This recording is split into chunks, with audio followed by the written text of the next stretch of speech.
दोस्तों, हमारे देश भारत ने आज़ादी के बाद कई बार अलग अलग देशों से जंगों का सामना किया है। यह जंग कभी चाइना से थी तो कभी हमारे पड़ोसी देश पाकिस्तान से थी। भारत के इतिहास में जब भी जंग का जिक्र किया जाता है तो वीर अब्दुल हमीद का नाम सबसे पहले याद किया जाता है, क्योंकि भारत में होने वाली जंगों को याद किया जाए और वीर अब्दुल हमीद का नाम ना आए, यह नामुमकिन है। वीर अब्दुल हमीद तो वो जांबाज सिपाही थे जिनके किस्से आज भी सुनाए जाते हैं और वीर अब्दुल हमीद को आज भी बच्चा बच्चा जानता है।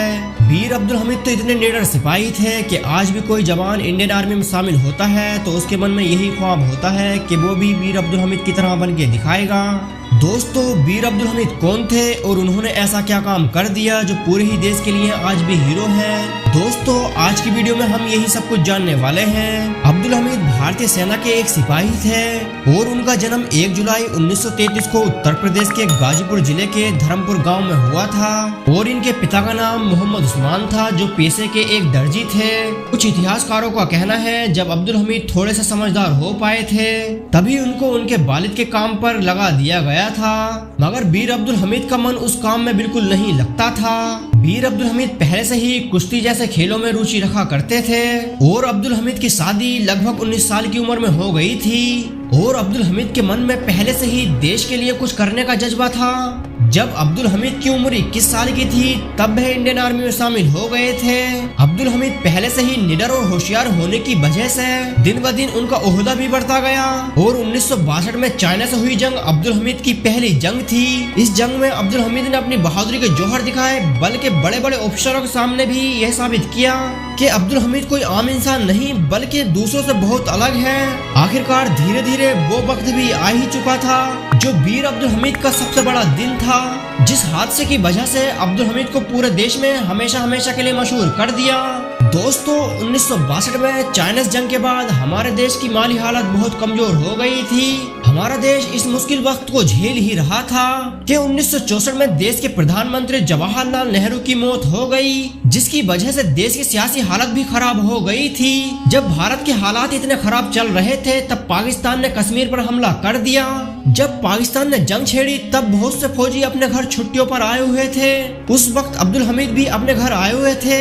जैसे ही वीर अब्दुल हमीद को पता चलता है कि बॉर्डर पर जंग शुरू हो गई है, अब्दुल हमीद फौरन ही अपने घर से निकल पड़ते हैं। बताया जाता है अब्दुल हमीद को उनके परिवार ने काफी रोकना चाहा था, क्योंकि वह जब घर से निकले थे तब उनकी साइकिल की चैन टूट गई थी और जब स्टेशन पर पहुंचे तो उनकी ट्रेन भी छूट गई थी। इनके घर वालों को यह महसूस होने लगा था कि साइकिल की चैन टूट जाना और ट्रेन का छूट जाना यह कोई अपशगुन है, मगर अब्दुल हमीद अपने परिवार की कोई भी बात मानने के लिए राजी नहीं थे और इस जांबाज सिपाही ने हार नहीं मानी और रात की आखिरी ट्रेन में बैठकर पंजाब की ओर रवाना हो गए और कुछ दिनों का सफर तय करने के बाद अपनी ड्यूटी पर पहुंच गए। दोस्तों, मैं आपको बता दूं, पाकिस्तान ने सबसे पहले जम्मू कश्मीर से ही घुसने की कोशिश की थी, मगर वहां पहले से ही हमारे देश की फौज अलर्ट थी और पाकिस्तान इस रास्ते से घुसने में कामयाब ना हो सका।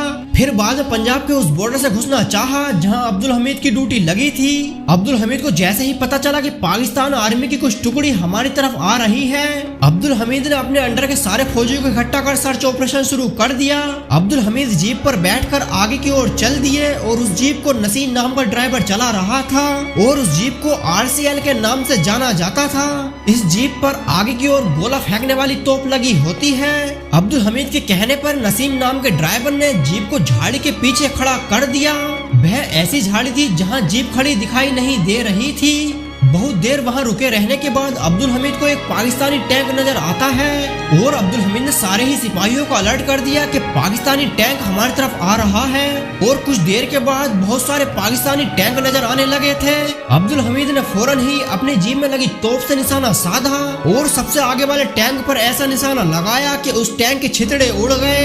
पीछे चल रहे पाकिस्तानी टैंक कुछ समझ पाते उससे पहले ही अब्दुल हमीद ने दूसरा निशाना लगा दिया, यानी कि दूसरा अटैक भी कर दिया और इस अटैक में एक और पाकिस्तानी टैंक को उड़ा दिया।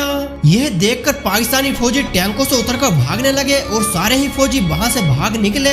अगले ही दिन यानी कि 9 सितंबर 1965 को पाकिस्तानी आर्मी ने पूरी तैयारी के साथ अटैक कर दिया, जिसकी उम्मीद भी नहीं थी। इस अटैक से इंडियन आर्मी को बहुत नुकसान उठाना पड़ा था। इस अटैक के बावजूद भी अब्दुल हमीद पीछे नहीं हटे और अब्दुल हमीद ने दिन ढलते ढलते 2 पाकिस्तानी टैंक और उड़ा दिए और अब्दुल हमीद ने 2 दिन में 4 पाकिस्तानी टैंक उड़ा दिए थे। दोस्तों, वीर अब्दुल हमीद के किस्से पूरे ही देश में होने लगे। दोस्तों, अब बारी आती है अगले दिन की, यानी कि 10 सितंबर 1965 की, क्योंकि पाकिस्तान को पिछले 2 दिन में अब्दुल हमीद की वजह से बहुत नुकसान उठाना पड़ा था।